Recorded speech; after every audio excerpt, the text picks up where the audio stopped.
I first came across the music of the 16th century English composer John Sheppard as an undergraduate. You're hearing now his setting of Libera nos, salva nos, which has been a favourite of mine since my student days. It's a powerful prayer for redemption and an outpouring of praise to the Holy and Blessed Trinity. The anthem is especially fitting this week following Trinity Sunday, which celebrates the Christian doctrine of the three persons of God, Father, Son, and Holy Spirit.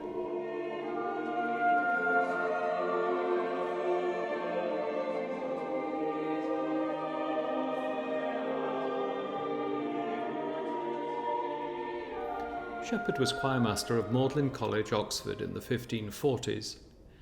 Founded in 1480, in the college statutes, Magdalen's founder, William Waynflete, ordained that college members should recite the antiphon to the Trinity each morning and night. Libera nos, salva nos, justifica nos, O Beata Trinitas. Free us, save us, defend us, O Blessed Trinity. It's most likely that this was normally sung to simple plainsong.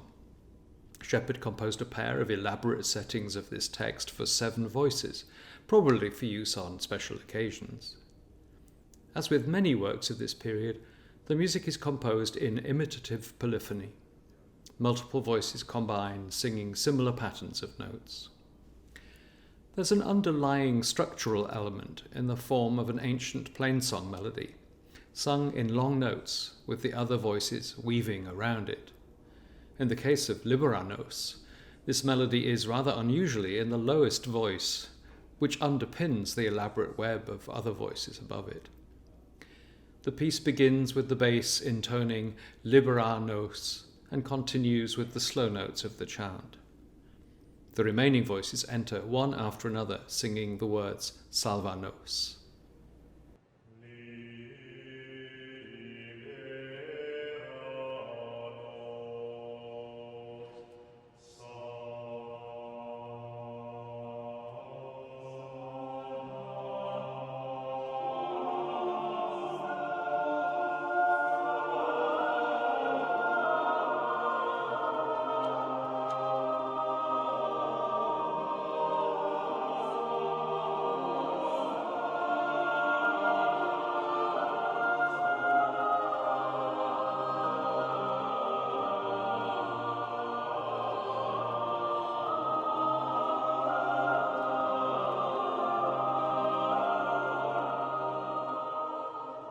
We don't know a great deal about John Sheppard's life.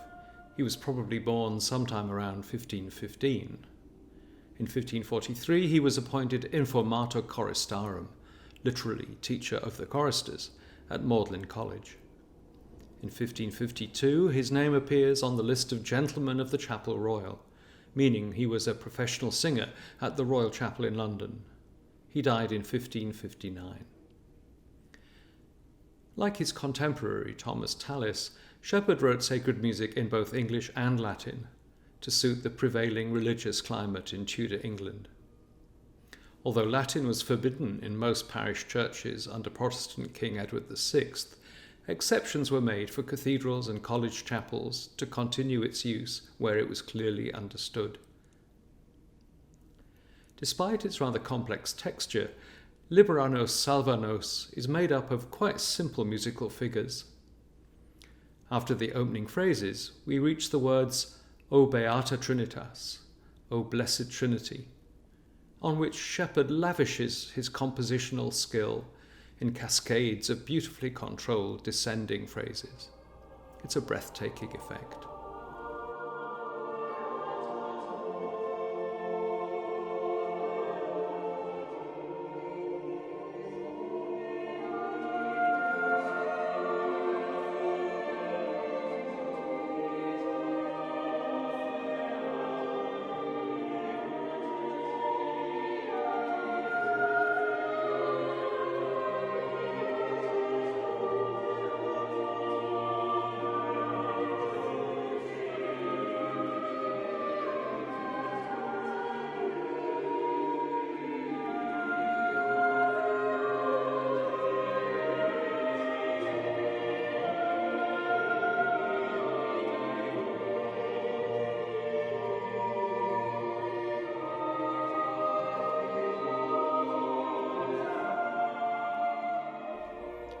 By quite simple means, the long held notes in the bass part, and 6 other voices weaving in and out, Shepherd produces a serene and spellbinding musical icon of faith in the Blessed Trinity.